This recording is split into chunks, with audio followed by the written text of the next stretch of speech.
बिस्मिल्लाहिर्रहमानिर्रहीम। मुझो नालो मोहम्मद ख़ान। मुझो तालुक उमरकोट थर सां आहे, थरपारकर सां आहे। ऐं मां हिकिड़ो फोक ढोलक वारो आहियां, फोक वॼाईंदो आहियां। मूंसां गॾु घड़े ते आहे सूमार नालो आहे, जो उस्ताद मोहम्मद बचल ख़ान जो शागिर्दु आहे। ऐं हीउ कराची, हिन जो तालुक कराची सां आहे। असीं हिते गॾु थींदा आहियूं चैनल ते, PTV हुजे या सिंध TV हुजे या आवाज़ चैनल हुजे, KTN हुजे, त उते असीं गॾु कमु कंदा आहियूं। मां हिकिड़ो फोक ढोलक वॼाइण वारो आहियां, पर अलाह साईं जा करम आहिनि, काफ़ी मुल्कनि में मूं परफॉर्मेंस कई आहे ऐं काफ़ी फ़नकारनि सां गॾु वॼायो आहे। सिंध में को बि अहिड़ो सिंगर न आहे जंहिंसां गॾु मूं ढोलक न वॼाई हुजे। पंजाब में तुफ़ैल न्याज़ी जो भाउ आहे क़ुर्बान न्याज़ी साहिबु, उन सां गॾु, ऐं मुंहिंजो उस्ताद मोहम्मद अजमल ख़ान तबले नवाज़ आहे, जेको इस्लामाबाद में रहे थो, उन सां गॾु काफ़ी कमु कयो आहे। ऐं काफ़ी सारा प्रोग्राम कया आहिनि। इस्लामाबाद में लोक विरसा आहे, PNC इदारो आहे असांजो हिकिड़ो गवर्नमेंट जो। उन खां पोइ यासिर नोमान साहिबु आहे, मैडम फौज़िया आहे, इन्हनि सां गॾु मूं कमु कयो आहे। काफ़ी इहे ई मूंखे पाकिस्तान खां ॿाहिरि वठी विया आहिनि। ॿाहिरि जिते बि वियो आहियां, मूं पंहिंजे पाकिस्तान मुल्क जी ऐं ख़ासि करे पंहिंजे सूबे सिंध जी नुमाइंदगी कई आहे।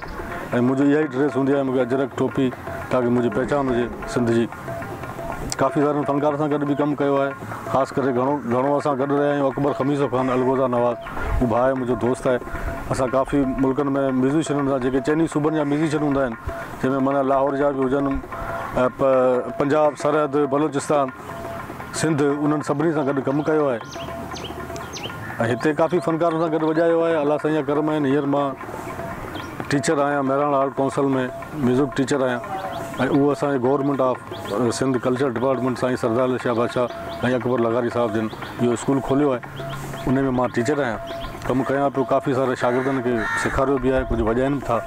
सिंध में ख़ासि करे जिते दरगाहूं आहिनि, जीअं मिस्री शाह इमाम जो दरगाह आहे, साईं शेर मोहम्मद शाह जिलानी गाजुल शरीफ़, उनजो मेलो लॻंदो आहे। उते साईं छुटन शाह बादशाह गादी नशीन आहिनि। उते जा अवॉर्ड मूंखे काफ़ी मिलिया आहिनि। पाकिस्तान खां ॿाहिरि दिल्ली में मिलिया आहिनि, आगरा में मिलिया आहिनि, जयपुर में मिलिया आहिनि, ऐं नॉर्वे में मिलियो आहे। नॉर्वे में ऐं ख़ासि करे जेको महिरबानी आहे मूं ते, उहो ज़मीर अकरम साहिबु एम्बेसडर स्विट्ज़रलैंड में रहनि था। उते बि काफ़ी सारा खोड़ सारा अवॉर्ड मिलिया आहिनि, गुड सर्टिफिकेट बि मिलिया आहिनि। नॉर्वे में, बेल्जियम में, इटली में, हाईलैंड में। ऐं हाईलैंड में हिकिड़ो असां प्रोग्राम कयोसीं, उन में ॾाढो सुठो असांखे माना मोट मिली। जेके असांजा पाकिस्तानी भाउर हुते रहनि था, तमामु सुठी असांखे इज़त ॾिनी। हाणे मां तव्हांखे जेको आऊं पाकिस्तान खां ॿाहिरि जेको वॼाईंदो आहियां, चइनी सूबनि जो रिदम तव्हांखे ॿुधायां थो। सभ खां पहिरीं असांजे सिंध जो आहे, ऐं उनखां पोइ पंजाब, पोइ बलोचिस्तान, पोइ सरहद। चइनी सूबनि जो मां तव्हांखे रिदम ॿुधायां थो।